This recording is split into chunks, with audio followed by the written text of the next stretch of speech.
ये वीडियो है एक रियलिटी चेक। कितना सीजीपीए चाहिए प्लेसमेंट के लिए। अगर आप सोचते हो कि 9 सीजीपीए के बिना प्लेसमेंट इम्पॉसिबल है तो ये वीडियो पूरा देखना।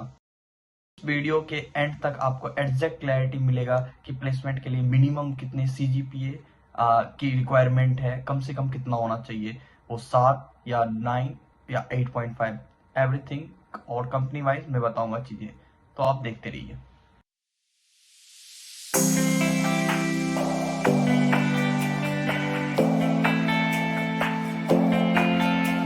यहाँ पे मेरा स्क्रीन है, मैं यहाँ से देख के बताऊंगा ताकि मेरे को क्लैरिटी मिले कि मैं क्या बताना चाहता हूँ। मैंने पहले से ही लिख रखा है ताकि वो इस जो वीडियो है वो 4 सेक्शन में डिवाइडेड होगा, जिसमें पहला सेक्शन होगा बिग मिथ के बारे में, सेकंड कि रियल कंपनी फिल्टर कैसे करती है सीजीपीए को, थर्ड स्वीट स्पॉट्स उसके बारे में बात करेंगे, इसके क्या होता है मैं आगे बताऊंगा फर्दर वीडियो में, तो लास्ट तक बने रहना।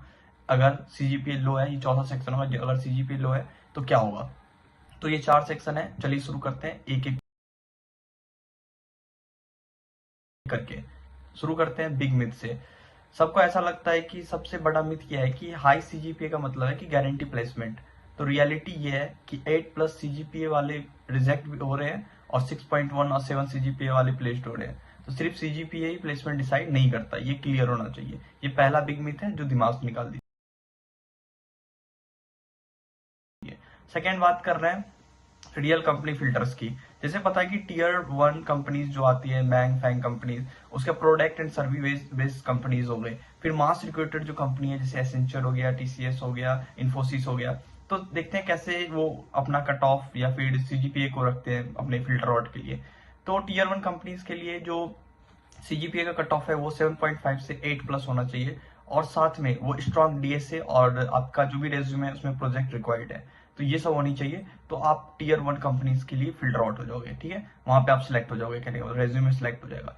फिर प्रोडक्ट और सर्विस बेस्ड कंपनी है, वहां जो सीजीपीए का कट ऑफ होता है वो 6.5 से अप्रॉक्स 7 होता है, जहाँ पे स्किल्स ज्यादा इंपॉर्टेंट है। बेसिकली आप वेब डेवलपमेंट जो भी उस कैटेगरी में डेवलपमेंट, या जैसे मॉडर्न फुल स्टैक डेवलपर हो गया, तो उस सब में आपका स्किल प्रोफिशिएंट होना चाहिए, काफी अच्छा होना चाहिए। एंड थर्ड आता है मास रिक्रूटमेंट, जिसमें कि 5.5 से लेके 6 सीजीपीए तक कट ऑफ है उसका सीजीपीए का, जो ऑन कंपनी हो रहा है। और ये कैसे सेलेक्ट करते हैं, तो बेसिस है इसका, एक बेसिक पता होना चाहिए जो भी कोर कंसेप्ट है कंप्यूटर साइंस के, एंड फंडामेंटल्स, एंड आपको कम्युनिकेशन स्किल अच्छा होना चाहिए। तो सीजीपीए सिर्फ एंट्री टिकट है, सिलेक्शन नहीं है। मतलब ये क्लियर आपका ये नहीं है कि सीजीपीए है तो आपका सिलेक्शन हो ही जाएगा, तो ये दिमाग से हटा देना है, ठीक है। चलिए शुरू करते हैं थर्ड स्वीट स्पोर्ट्स के बारे में, सेक्शन थर्ड में। अगर आप 7.5 सीजीपीए मेंटेन कर सकते हो और डीएसए और प्रोजेक्ट पे काम कर रहे हो तो आप सेफ जोन में हो। अगर आप इस तरह का है कि आप डीएसए भी कर रहे हो, अच्छा अच्छा खासा क्वेश्चन है जैसे 250-300 के बीच में, और प्रोजेक्ट भी है अच्छा तगड़ा प्रोजेक्ट है जो एआई बेस्ड हो या फिर जिस भी टेक स्किल में आप हो उसमें बेटर होना चाहिए, तो और सीजीपीए 7 से लेके 7.5 हो तो आप सेफ जोन में है, ठीक है।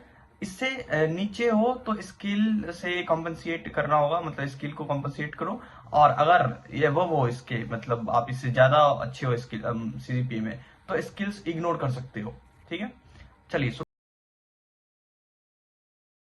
करते हैं फोर्थ सेक्शन। चौथे सेक्शन में है कि अगर लो सीजीपीए है तो पहली बात लो है तो डीएसए स्ट्रॉन्ग करो, प्रोजेक्ट बनाओ। अगर कम है तो डीएसए को बहुत अच्छा बनाओ, कॉम्पिटेटिव प्रोग्रामिंग करो, बेस्ट बनाओ, रेटिंग बढ़ाओ, कोर्सेफ, कोड फोर्सेस और लीड कोड जैसे प्लेटफॉर्म पे प्रोजेक्ट बनाओ, तगड़ा सा बनाओ, एकदम अलग हो, जो प्रॉब्लम सॉल्व कर रहे हो, बहुत सारे मेजोरिटी जो भी प्रॉब्लम्स है उस पर फोकस हो। इंटर्नशिप करो, इंटर्नशिप लो, और रेफरल का यूज करो। रेफरल जितना हो सके उतना यूज करो, भैया जो भी है जहां पे भी है रिलेटिव्स वहां अप्रोच लगाओ, या ऑफ लिंक्डइन पे भी आप कर सकते हो, रीच आउट कर सकते हो, और भी बहुत प्लेटफॉर्म है, मैं आगे बताऊंगा अगले कभी वीडियोस में बताऊंगा।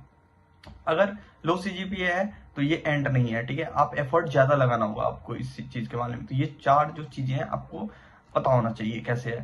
तो आप बात करते हैं कि मतलब सीजीपीए इंपॉर्टेंट है लेकिन कैरियर उससे ज्यादा इंपॉर्टेंट है। सीजीपीए उतना ही इंपॉर्टेंट है अगर आपको एक रेज्यूमे को सिलेक्ट कराना है, बस वहीं तक इंपॉर्टेंट है। उसके आगे स्किल्स देखा जाता है, आपके प्रॉब्लम स्किल्स पे जज किया जाता है, और आपके कम्युनिकेशन और बहुत सारी चीजें वो सारे देख के आपको जज किया जाता है और फिर सिलेक्ट करा जाता है। अगर आप रियलिस्टिक गाइडलाइंस चाहते हो CGPA, DSA और प्लेसमेंट से रिलेटेड। तो इस वीडियो को सब्सक्राइब कर लो। नेक्स्ट वीडियो में हम बात कर रहे होंगे लो CGPA रिकवर प्लान के बारे में, कि अगर CGPA लो है तो मैं क्या क्या चीज और बेटर कर सकते हैं, वो प्रिसाइजली और एक्यूरेटली वे में। अगर आपने पिछला 2 वीडियो नहीं देखा है, वो भी इसी पे बेस्ड है कि बैलेंस कैसे करें CGPA अगर आप कॉलेज में हो और ऑन रनिंग कॉलेज है, तो फिर कैसे आप एकेडमी के साथ साथ DSA पे फोकस करेंगे। और पहला वीडियो में मैं इस मिथ के बारे में मैंने बात करा था, तो अगर आप वो वीडियो नहीं देखे हो तो ये ऊपर कहीं होगा, यहाँ पे आ रहा होगा, वो देख लेना वीडियो। और तब तक के लिए थैंक यू, मिलते हैं फिर अगले वीडियो में। अगर कोई भी कमेंट है, अगर कोई भी क्वेरीज है तो नीचे कमेंट है, उसमें आप रिप्लाई करो। और CGPA कितना है वो भी करो, मैं एक पिन कर दूंगा नीचे कमेंट में कर दूंगा कि कितने CGPA करंट, वो बता देना आप, ठीक है। Thank you.